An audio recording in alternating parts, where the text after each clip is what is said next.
Նոստրադամուսի անկյուն, Հայաստանը մեկ տարի անց։ Արհեստական բանականությանը խնդրեցինք վերլուծել Հայաստանում և Հայաստանի շուրջ տեղի ունեցող իրադարձությունները և հաշվի առնելով առկա միտումները ներկայացնել որևէ հայկական լրատվամիջոցի լրահոսը մեկ տարի անց, 2026-ի դեկտեմբերի 10-ին։ Ստացանք հետևյալ պատկերը։ Վարչապետ Նիկոլ Փաշինյանի ղեկավարությամբ ընթացող կառավարության նիստում սահմանվել է, որ այսուհետ հայկական բոլոր եկեղեցիներում աչհամբույրի արարողությունը տեղի կունենա միայն խորանի այն հատվածում, որտեղ փակցված է իր լուսանկարը, իսկ պատարագիչ քահանան պարտավոր է հավատացյալներին ՀԴՄ կտրոններ տալ։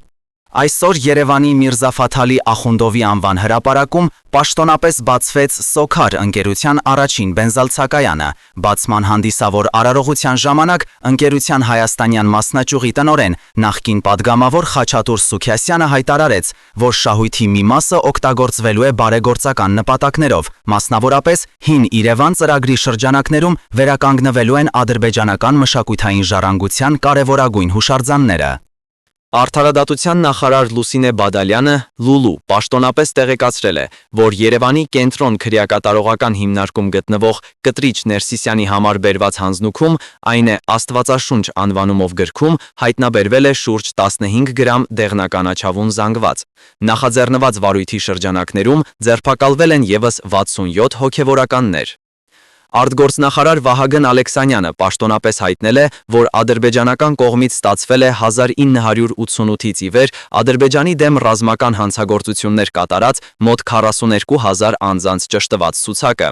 Ներկայումս ինտենսիվ աշխատանքներ են ընթանում վերջիններիս Ադրբեջանին արտահանձնելու տեխնիկական մանրամասների հստակեցման և ճշգրիտ ժամանակացույցի մշակման ուղղությամբ։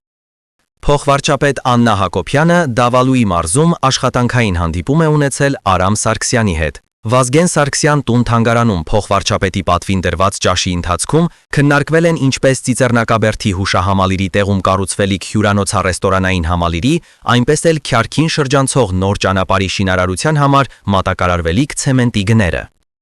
ՀՀ ոստիկանության գվարդիայի և ադրբեջանական Յաշմայի համատեղ ուժերով կանխվել է Սյունիքի մարզի մի շարք ծայրահեղականների ադրբեջանցիների վերաբնակեցման դեմ կազմակերպված ապօրինի բողոքի ցույցը։ ՀՀ քրեակատարողական հիմնարկներում ազատ տեղերի բացակայության պատճառով ձերբակալված 522 օրինախախտների շուրջ 60%-ը տեղափոխվել է Ադրբեջանի համապատասխան հիմնարկներ։